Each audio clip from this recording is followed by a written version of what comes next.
इन्फर्टिलिटीच्या पेशंटमध्ये महत्त्वाच्या टेस्ट म्हणजे AMH, T3, T4, TSH, serum prolactin, blood sugar आणि HbCBC. AMH ही taste आम्हाला ओव्हरीमध्ये अंडी किती आहेत किंवा ओव्हॅरियन रिझर्व किती आहे याबद्दल माहिती देते. TSH जर हाय असेल आणि पेशंटला हायपोथायरॉइडिझम असेल तर अशा पेशंटला ओव्ह्युलेशन प्रॉब्लेम, इम्प्लांटेशन प्रॉब्लेम आणि मिसकॅरेजेस होतात.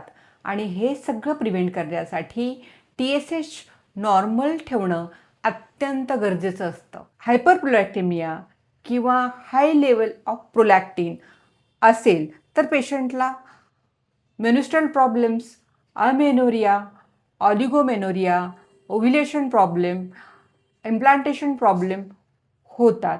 आणि हे टाळण्यासाठी आपल्याला प्रोलॅक्टिन लेवल नॉर्मल ठेवणं अत्यंत गरजेचं आहे.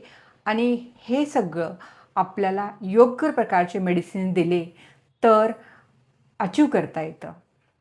HbCBCमध्ये आपल्याला एखाद्या पेशंटचं हिमोग्लोबिन जर कमी असेल तर तिला आयर्नच्या टॅब्लेट देऊन तिचं हिमोग्लोबिन योग्य ठेवणं आणि तिची हेल्थ ऑप्टिमम ठेवणं हे आपलं कर्तव्य आहे.